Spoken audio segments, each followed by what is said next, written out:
এবার একসাথে screen share করবেন দেশের দুই জনপ্রিয় মুখ তাহসান ও মিথিলা। ক্রিকেটার তাহসান আর সাংবাদিক মিথিলা ওয়েব সিরিজ বাজিতে এমন দুই চরিত্রে পর্দায় হাজির হচ্ছেন তারা। ক্রিকেটের গল্প নিয়ে আসছে ওয়েব সিরিজ বাজি।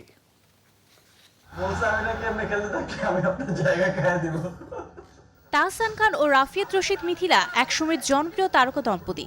একসঙ্গে বহু কাজও করেছেন এই জুটি, কিন্তু 2017 সালে আনুষ্ঠানিক বিচ্ছেদের পর মন ভাঙে বাঙালি দর্শকের।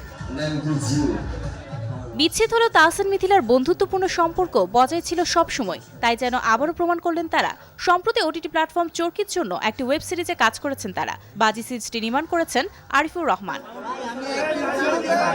সিরিজের ট্রেলার মুক্তি উপলক্ষে 11 জন রাজধানীর একটি ক্লাবে ডাকা হয় সংবাদ সম্মেলন। অতিথি মঞ্চে দেখা গেছে হাস্যোজ্জ্বল তাহসান ও মিথিলাকে, ছিলেন চরকির সিইও রেতওয়ান রনি। ওই জায়গাটা দিতে পারি, এখানে এত মানুষজনের পরিশ্রম জড়িয়ে আছে, ইনভেস্টমেন্ট জড়িয়ে আছে। বাজির মধ্য দিয়ে প্রথমবারের মতো ওটিটি প্ল্যাটফর্মে অভিষেক ঘটছে তাহসানের। এই সিরিজে তাকে একজন ক্রিকেটারের চরিত্রে দেখা যাবে। জানা গেছে ক্রিকেটে বাজি ও বাজি প্রভাব ঘিরে গড়ে উঠেছে বাজির গল্প। প্রায় 2-2.5 বছরের বিরতিতে ছিলাম, অনেক স্ক্রিপ্ট পেয়েছি, অনেক ডিরেক্টরের সাথে কথা হয়েছে। আরিফকে ধন্যবাদ যে এরকম একটা স্টোরি নিয়ে আমার কাছে আরিফ এসছেন।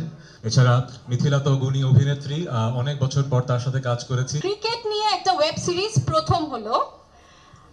আরিফ খুব নামকরা প্রযোজক হিসেবে ওকে সবাই চেনে। ওর প্রথম পরিচালনা, তাহসানের প্রথম ওয়েব সিরিজ। আমাদের স্ক্রিন শেয়ার না হলে, মানে সিন শেয়ার না হলে স্ক্রিন শেয়ার করেছি আমরা। সাসপেন্স ড্রামা ঘরানার এই সিরিজে তাহসান খান ও মিথিলা ছাড়া অভিনয় করেছেন মিম মান্তাসা, মনোজ প্রামাণিক, নাজিয়া হক অর্ষা, পার্থ শেখ, তাসনুভা তিশা, আবরার আতাহার সহ আরও অনেকেই। ট্রেলার মুক্তির পরই দারুণ সাড়া ফেলেছে দর্শক মহলে। এখন শুধু পছন্দের জুটিকে একসাথে পর্দায় দেখার অপেক্ষা।